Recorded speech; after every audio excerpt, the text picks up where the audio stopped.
الرحمن الرحیم۔ السلام علیکم اسٹوڈنٹس، آج ہم نے دو بالکل چھوٹے چھوٹے سے ٹاپک ڈسکس کرنے ہیں۔ First is text book board جو سامنے آپ کو نظر آ رہا ہے۔ سیکنڈ، نصاب کے نفاذ کے مراحل۔ نصاب کے نفاذ کے دو مراحل آپ کو سامنے نظر آ رہے ہیں، پہلا مرحلہ اینڈ دوسرا مرحلہ۔ یہ آج کا ہمارا لیکچر کا یہ ٹاپکس ہوں گے۔ تو فرسٹ میں آپ کو ایکسپلین کروں کہ ٹیکسٹ بک بورڈ کیا ہے۔ ٹیکسٹ بکس کس کو کہتے ہیں؟ درسی کتب کو، وہ درسی کتب جو آپ کے سلیبس کے اکارڈنگ گورنمنٹ کی طرف سے لکھوائی جاتی ہے، اور جو ادارہ اس کو چھاپتا ہے اس کو ٹیکسٹ بک بورڈ کہتے ہیں۔ ٹیکسٹ بک بورڈ ایک ادارہ ہے جو آپ کی ٹیکسٹ بکس کو چھاپتا ہے اور صوبائی لیول پر پرووائڈ کرتا ہے اپنے اپنے صوبے میں، اور یہ ہر صوبے میں ٹیکسٹ بک بورڈ قائم ہوتا ہے باقاعدہ۔ یہ انسٹیٹیوشن قومی شعبہ تدوین نصاب کی سفارشات کے مطابق بکس تیار کرتا ہے۔ صوبے میں نصابی کتابوں کی تقسیم بھی اسی کے ذمے ہے۔ ٹیکسٹ بک بورڈ میں ماہرین تعلیم اور ماہرین مضمون مل کر قومی شعبہ تدوین نصاب کی سفارشات کے مطابق درسی کتب کی تصنیف و تالیف کرواتے ہیں۔ ماہرین تعلیم ڈیسیژنز لیتے ہیں، اور ماہرین مضمون، یہ جو کانٹینٹ میٹیریل آپ کو سیکنڈ ایئر سامنے نظر آ رہا ہے، یہ ماہرین مضمون لکھ کر دیتے ہیں، اور ان کو چھاپتا کون ہے؟ Text book board. اور یہ ٹیکسٹ بک بورڈ ہر صوبے میں الگ الگ ہوتا ہے، اور پورے صوبے میں نصابی کتابوں کو چھاپنا، ان کو تقسیم کرنا انہی کی ذمہ داری ہے۔ اور یہ سیکنڈ ایئر چلتا کس کے اکارڈنگ ہے؟ یہ ادارہ قومی شعبہ تدوین نصاب کی سفارشات کے اکارڈنگ کتابیں تیار کرتا ہے۔ اب آپ کو سمجھ آ گیا ہے ٹیکسٹ بک بورڈ کا مفہوم۔ شارٹلی میں پھر ایک دفعہ ریوائز کر دوں کہ اس ادارے کے فرائض کون کون سے ہیں، یہ ادارہ کون سے دو کام کرتا ہے۔ فرسٹ، قومی شعبہ تدوین نصاب کی سفارشات کے اکارڈنگ درسی کتب کی تصنیف و تالیف کرنا، تصنیف لکھوانا، تالیف چھپوانا۔ سیکنڈ، پورے صوبے میں ٹیکسٹ بکس کو تقسیم کرنا، ہر ایک تک پہنچانا۔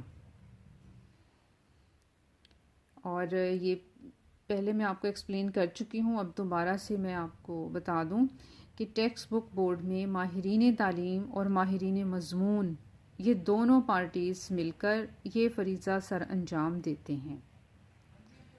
اب نیکسٹ آپ کا چھوٹا سا ایک اور ٹاپک جو سامنے نظر آ رہا ہے، وہ نصاب کے نفاذ کے مراحل ہیں۔ کیریکولم کی تدوین، اس کی ڈیولپمنٹ، کہ اس کو کیسے بنایا جاتا ہے، وہ ہم اپنے پچھلے لیکچرز میں ڈیٹیل سے ڈسکس کر چکے ہیں۔ آج ہم نے جسٹ یہ دیکھنا ہے کہ جو کیریکولم ہم نے بنا لیا ہے اور جن مراحل سے وہ گزر کے بن چکا ہے اور جن کی نگرانی میں وہ بنا ہے، اب اس کو نافذ کرنا ہے تو وہ کتنے سٹیپس میں نافذ ہوگا۔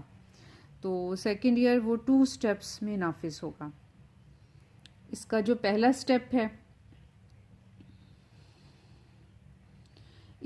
اس کو پھر ہم 2 حصوں میں ایکسپلین کریں گے۔ پہلا ہوگا کہ نصاب کے نفاذ کا مرحلہ ہے کیا، اور سیکنڈ ہم نے دیکھنا ہے کہ اس مرحلے میں حصہ لینے والے ادارے کون کون سے ہیں، اداروں کے نام دیکھنے ہیں، اور اس مرحلے میں کون سا پروسیس ایڈاپٹ کیا جاتا ہے۔ ان 2 چیزوں کا جائزہ ہم نے دونوں مرحلوں میں الگ الگ لینا ہے۔ تو نصاب کے نفاذ کا پہلا مرحلہ نصاب سازی کی تکمیل کے بعد، یعنی کہ جب نصاب بن گیا، ڈیولپ ہو گیا، اس کی تدوین ہو گئی، نصاب کے نفاذ کا مرحلہ آتا ہے۔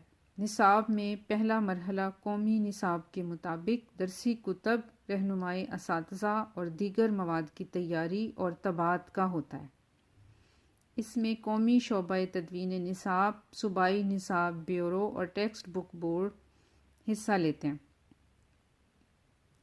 یعنی کہ اس مرحلے میں کیا ہوتا ہے، اس مرحلے میں قومی نصاب کے اکارڈنگ جو ایک نیشنل لیول پر نصاب بن چکا ہے اس کے اکارڈنگ ٹیکسٹ بکس چھاپنا، پرووائڈ کرنا، رہنمائی اساتذہ، یہ گائیڈز ہوتے ہیں جن سے آپ کے ٹیچرز رہنمائی لیتے ہیں، اور دیگر جو آپ کا کانٹینٹ ہے ان کو یہ اس مرحلے میں چھاپا جاتا ہے۔ اب نصاب کے نفاذ کے پہلے مرحلے میں جو انسٹیٹیوشنز پارٹیسپیشن کرتے ہیں، جو ادارے کام کرتے ہیں، ہیلپ کرتے ہیں نصاب کو نافذ کرنے میں، ان کے نام میں آپ کو بتا دوں۔ فرسٹ، قومی شعبہ تدوین نصاب، سیکنڈ، صوبائی نصاب bureau, third, text book board. یہ پہلا مرحلہ ہو گیا ہے۔ اب آپ دیکھتے ہیں کہ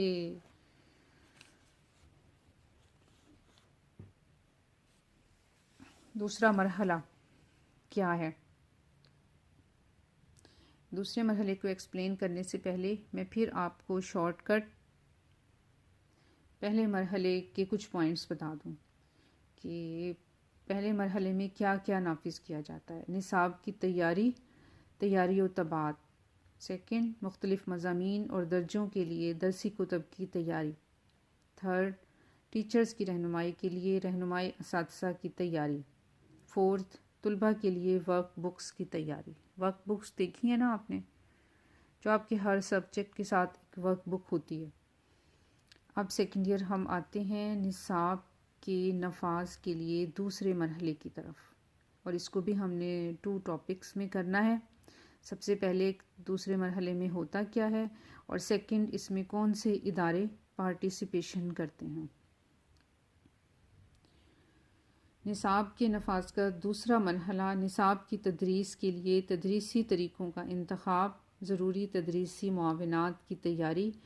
تدریسی معاونات سیکنڈ ایئر ان ایویٹس کو کہتے ہیں جو ٹیچنگ کے دوران آپ کے اساتذہ یوز کرتے ہیں۔ بلیک بورڈ، چاک، ڈسٹر، بک، یہ سب ایوی ایڈس ہیں جو بہت ہی کامن ہیں اور آپ سب کے نالج میں ہیں۔ لیکن اس کے علاوہ بھی جس طرح کا لیکچر ہوگا ٹیچر ایوی ایڈس مزید ایکسپلینیشن کے لیے یوز کر سکتا ہے، اور ان کے مطابق اساتذہ کی تربیت، یعنی کہ اس دوسرے مرحلے میں کون سے کام ہو رہے ہیں۔ تعلیم و تربیت اساتذہ، تدریسی معاونات کی تیاری، ریفریشر کورسز، تعلیمی سیمینار اور کانفرنسز، جائزے کے کورس اور ورکشاپ، تعلیم و تربیت اساتذہ کی ٹریننگ کہ انہوں نے نصاب کو پڑھانا کیسے، تدریسی معاونات کی تیاری جو میں نے ابھی آپ کو بتایا کہ جو بھی معاونت کہتے ہیں مددگار چیزوں کو، جو بھی ایوی ایڈس، جو بھی مددگار چیزیں ایک ٹیچر اپنے لیکچر کے دوران یوز کرتا ہے، ان کی تیاری۔ ریفریشر کورسز ایک تو سیکنڈ ایئر ٹیچرز کی ٹریننگ پروگرامز ہیں، اور ایک ڈیورنگ جاب جب نئی ریسرچ چیز آتی ہیں تو ٹیچرز کو پھر ریفریشر کورسز کروائے جاتے ہیں، اور یہ عموماً آپ کے ٹیچرز چھٹیوں میں کر رہے ہوتے ہیں۔ تعلیمی سیمینارز اور کانفرنسز، ان کے ٹاپکس میتھڈالوجی سے متعلق ہوتے ہیں کہ کون سا کانٹینٹ کس میتھڈ کے تھرو پڑھانا ہے، یا ڈفرینٹ نئے میتھڈز پر تعلیمی کانفرنسز اور سیمینارز کیے جاتے ہیں تاکہ اساتذہ کو گائیڈ لائن ملتی رہے۔ جائزے کے کورس اور ورکشاپس میں پھر اساتذہ کے لیے ہی ہوتا ہے کہ ان کو میتھڈالوجی سے آگاہی حاصل ہوتی رہے، اور جائزے کے کورس پرووائڈ کرنا بھی اسی مرحلے کی ذمہ داری ہے۔ اب ہمارا دوسرا ٹاپک ہے کہ نصاب کے دوسرے مرحلے کی تیاری میں کون سے انسٹیٹیوشنز ورک کرتے ہیں۔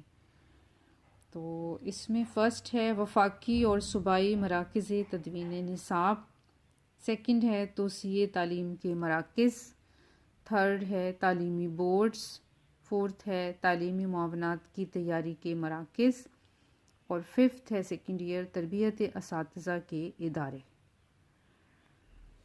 اللہ حافظ۔